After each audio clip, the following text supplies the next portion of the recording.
एक अजीब सा वायरस पूरी दुनिया में फैल गया और इंसानों के सारे नए बच्चे, आधे इंसान और आधे जानवर पैदा होने लगे। कुछ सिरफिरे लोगों को लगा कि ये वायरस इन्हीं बच्चों की वजह से आया है, इसलिए उन्होंने इन सबको खत्म करने का फैसला किया। सींगों वाला लड़का गस भी उनका शिकार बनने वाला था, लेकिन सही वक्त पर एक तगड़े आदमी ने गस को बचा लिया। इस तरह उसकी जान बची। अपनी माँ को ढूंढने के लिए गस ने अंकल से मिन्नतें की कि वो उसे कोलोराडो ले जाए। हालांकि अंकल बिल्कुल तैयार नहीं थे, लेकिन गस की जिद के आगे उन्हें झुकना पड़ा। घने जंगल में उन्हें एक लकड़ी का केबिन मिला। इस तबाही के दौर में खाने की बहुत कमी थी, शायद उन्हें वहाँ कुछ खाने को मिल जाता। अंकल दूर से बंदूक ताने पहरा दे रहे थे और उन्होंने गस को अंदर भेजा ताकि वो थोड़ा खाना चुरा लाए। लेकिन जैसे ही वो हॉल में पहुंचा, उसने दीवार पर टंगा एक बहुत बड़ा हिरण का सिर देखा। गस बुरी तरह डर गया। वो जैसे ही मुड़कर भागने लगा, उसका पैर गलती से एक जाल में फंस गया। पर अच्छी बात ये थी कि वो परिवार बहुत नेक था। उन्होंने गस को चोट नहीं पहुंचाई, बल्कि उसे और अंकल को साथ में लंच करने के लिए बुलाया। असल में ये परिवार वायरस से बचने के लिए यहाँ छिप कर रह रहा था। अंकल चाहते थे कि गस यही रुक जाए, क्योंकि बाहर की दुनिया बहुत खतरनाक थी। उसी रात जब अंकल वहाँ से खिसकने की कोशिश कर रहे थे, तो गस ने उन्हें देख लिया। जिसे नींद नहीं आ रही थी, गस ने उदास होकर अपने कान नीचे कर लिए। लेकिन तभी अचानक घर के बाहर से कुछ आवाजें आई। असल में ये वही शिकारी थे जो हाइब्रिड बच्चों का सुराग ढूंढते हुए यहाँ तक पहुंच गए थे।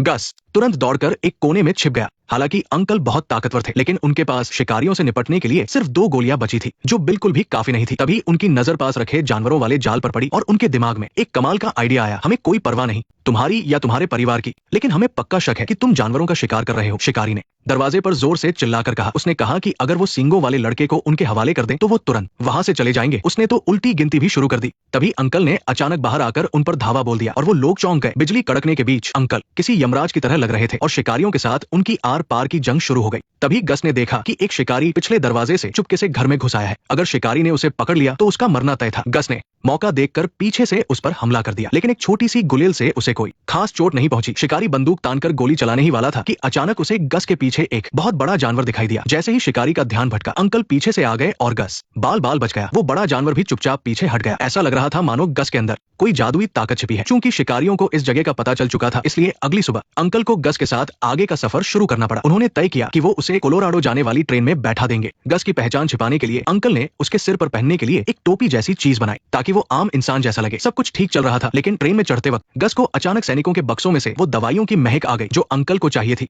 मुझे समझ आ गया। फिर अंकल ने उन दवाइयों को चुराने का फैसला किया, क्योंकि गस ने उनकी सारी दवाइयां टॉफी समझकर खाली थी। वो गस को लेकर चुपके से ट्रेन के डिब्बे में घुस गए। गस के सूंघने की ताकत बहुत तेज थी और उसने जल्दी ही अंकल को दवाइयां ढूंढने में मदद की। लेकिन अगले ही पल तगड़े अंकल ने कुछ ही वार में सैनिक को बेहोश कर दिया। पर जैसे ही वो डिब्बे से नीचे कूदे, एक दूसरे सैनिक ने उन पर बंदूक तान दी। तुमने क्या उठाया है? उसे वापस रख दो। ये क्या? वो गस है। गस की सच्चाई सामने आ चुकी थी। अंकल को उसे जल्द से जल्द ट्रेन में चढ़ाना था, ताकि कोलोराडो पहुंचकर गस खुद अपनी मां को ढूंढ सके। लेकिन जैसे ही ट्रेन चलने वाली थी, सैनिकों की एक टुकड़ी वहां पहुंच गई और उन्होंने अंकल और गस को वही रंगे हाथों पकड़ लिया। गस के हाइब्रिड होने का राज भी सबके सामने खुल चुका था। अंकल खुद को कोसने लगे कि अगर वो दवाइयां चुराने नहीं जाते तो आज वो इस मुसीबत में नहीं फंसते। लेकिन अब पछताने से कोई फायदा नहीं था। गस बस बेबसी से ट्रेन को जाते हुए देखता रहा। उसकी मां को ढूंढने की आखिरी उम्मीद भी पूरी तरह से टूट चुकी थी। मगर सैनिकों ने उसे जान से नहीं मारा, बल्कि अपने हुक्म के मुताबिक उसे हेडक्वार्टर ले जाने लगे। तभी अचानक कहीं से एक नुकीला तीर उड़ता हुआ आया। ये देखकर सैनिक तुरंत सतर्क हो गए कि कोई घात लगाए बैठा है, लेकिन उन्हें दूर दूर तक कोई नजर नहीं आया। इससे पहले कि वो कुछ समझ पाते, जानवरों के भेष में आए कुछ लोगों ने उन सबको मार गिराया। इन लोगों ने खुद को एनिमल आर्मी बताया, जिनकी लीडर भालू की ड्रेस वाली एक लड़की थी। वो बाकी इंसानों से बिल्कुल अलग थे और हाइब्रिड बच्चों को बचाना ही उनका मकसद था। उनका मानना था कि वायरस हाइब्रिड बच्चों की वजह से नहीं आया है, बल्कि ये बच्चे तो इंसानों की आखिरी उम्मीद है, क्योंकि वायरस के आने से पहले ही दुनिया बर्बादी की कगार पर पहुंच चुकी थी। इंसानों ने अपने लालच के लिए प्रकृति को तबाह कर दिया था। हवा जहरीली और पानी गंदा हो चुका था। लेकिन जब ये हाइब्रिड बच्चे पैदा होने लगे, तब जाकर धरती में फिर से जान आ गई और इसी वजह से गस को यहाँ किसी राजा की तरह ट्रीट किया जा रहा था। यहाँ उनकी हर जरूरत का सामान था, मानो वो नर्क से निकलकर सीधा जन्नत में आ गए हों। लेकिन अंकल की किस्मत इतनी अच्छी नहीं थी। गुजारा करने के लिए उन्होंने हाइब्रिड्स का शिकार करने वाले एक ग्रुप को ज्वाइन किया था और कई बुरे काम किए थे। इसलिए एनिमल आर्मी ने उन्हें मारने का फैसला किया। लेकिन अंकल ने कई बार गस की जान बचाई थी, इसलिए गस ने उन्हें छोड़ने की मिन्नतें की। आपने मुझे कभी बेचना नहीं चाहा, आप बस मेरी मदद करना चाहते थे। हो सकता है आप बहुत ताकतवर न हो, लेकिन कम से कम आपने कोशिश तो की। बच्चे, क्या तुमने उसकी बात नहीं सुनी? कोई बात नहीं, तुम एक बड़े आदमी हो, मैं ठीक हूँ, मैं अपना ख्याल खुद रख सकता हूँ। गस के बहुत कहने पर बेर ने अंकल को छोड़ने का फैसला किया, लेकिन उसके इस फैसले का उसकी पार्टनर टाइगर ने विरोध किया। बाकी लोग भी इस बात से खुश नहीं थे। अपने लोगों के सपोर्ट से टाइगर ने एक खूंखार बाघ को पिंजरे से बाहर निकाल दिया, ताकि वो अंकल को बेरमी से मार सके। तभी गस अपनी जान की परवाह किए बिना अंकल के सामने आ गया। इसके बाद जो हुआ वो बहुत ही हैरान करने वाला था। गस की आवाज सुनकर वो खूंखार बाघ अचानक से डरकर पीछे हटने लगा, मानो उसने कोई बहुत ही खौफनाक चीज देख ली हो। ये नजारा देखकर वहां मौजूद सभी लोग पूरी तरह से दंग रह गए। उन्हें लगा कि गस शायद कोई चमत्कारिक बच्चा है। इसके बाद एनिमल आर्मी दो हिस्सों में बंट गई। कुछ लोग गस के साथ आ गए और गस ने मौका पाकर अंकल को बचा लिया, लेकिन बदकिस्मती से टाइगर ने सब पर कब्जा कर लिया और आर्मी की नई लीडर बन गई। बेयर को वहां से जाना पड़ा। अंकल ने जान बचाने के लिए गस का शुक्रिया अदा किया और उसे कोलोराडो तक छोड़ने का फैसला किया, लेकिन वो लोग ज्यादा दूर नहीं गए थे कि उन्हें रास्ते में बेयर मिल गई। उसके पास एक जरूरी खबर थी। उसे पता था कि गस अपनी माँ को ढूंढ रहा है, इसलिए उसने पहले ही कोलोराडो में बर्डी के घर का पता लगा लिया था। बेयर ने उन दोनों के साथ कोलोराडो जाने का फैसला किया। अंकल बेयर को साथ नहीं ले जाना चाहते थे, लेकिन गस की जिद के आगे उन्हें झुकना पड़ा। इसके बाद तीनों पास के रेलवे ट्रैक पर पहुंचे और कोलोराडो जाने वाली एक ट्रेन पर चढ़ने लगे। गस और बेयर तो बड़ी आसानी से ट्रेन पर चढ़ गए, लेकिन अंकल के लिए ये बहुत मुश्किल था। अपने भारी शरीर की वजह से वो तेज दौड़ती हुई ट्रेन को नहीं पकड़ पा रहे थे। गनीमत थी कि उन्होंने छलांग लगाई और किसी तरह ट्रेन के आखिरी डिब्बे को पकड़ लिया, लेकिन ट्रेन के अंदर भी परेशानियां खत्म नहीं हुई थी। वो तीनों एक कोने में छिपे थे। तभी गस के हाथ से एक बोतल नीचे गिर गई। आवाज सुनकर ट्रेन का गार्ड तुरंत वहां आ गया। वो गार्ड भी बहुत तगड़ा था और अंकल को जबरदस्त टक्कर दे रहा था। तभी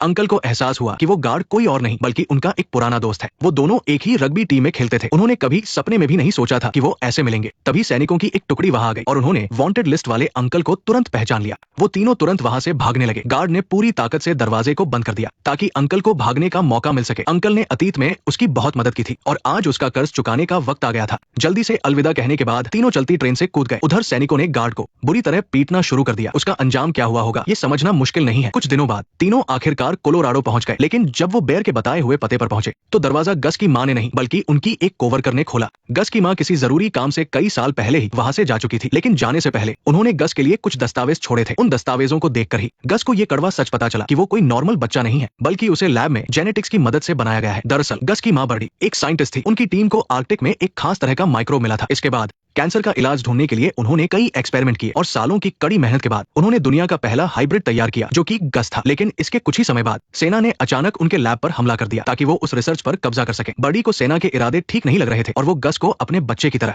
प्यार करती थी, इसलिए उसने गस को अपने बॉयफ्रेंड के साथ वहां से दूर भेज दिया और खुद रिसर्च का डेटा मिटाने के लिए वापस लैब में चली गई, क्योंकि अगर सेना उस रिसर्च का गलत इस्तेमाल करती तो पूरी दुनिया तबाह हो सकती थी। लेकिन कुछ ही समय बाद एक बहुत ही खतरनाक वायरस पूरी दुनिया में फैल गया और उसी दौरान अस्पतालों में पैदा होने वाले सभी बच्चे हाइब्रिड पैदा होने लगे। वायरस के डर से लोग बौखला गए और उन्होंने इस पूरी तबाही का इल्जाम हाइब्रिड बच्चों पर लगा दिया। सच जानने के बाद गस पूरी तरह से टूट चुका था। उसने कभी सपने में भी नहीं सोचा था कि उसके असली माँ बाप है ही नहीं बल्कि उसे लैब में बनाया गया है। उसका पूरा भरोसा पल भर में चकनाचूर हो गया। तभी उसे एक टूटे हुए हवाई जहाज के पास हाइब्रिड रिजर्व का एक पैम्फलेट मिला। शायद वही उसकी असली मंजिल थी। उसने उस हवाई जहाज के रेडियो की मदद से रिजर्व में संपर्क किया। अंकल भागते हुए आए और उसे सांत्वना देने ही वाले थे कि तभी अचानक गोलियों की आवाज गूंज उठी। अंकल जमीन पर गिरकर बेहोश हो गए और सैनिकों ने गस को भी पकड़कर पिंजरे में डाल दिया। तब जाकर उसे एहसास हुआ कि वो कोई रिजर्व नहीं था बल्कि शायद हाइब्रिड्स पर एक्सपेरिमेंट करने वाला कोई टॉर्चर कैंप था। लेकिन अब पछताने का कोई फायदा नहीं था। अब आगे गस के साथ क्या होने वाला था वो एक धोखेबाज था। नेक्स्ट पार्ट देखने के लिए वीडियो को लाइक करो।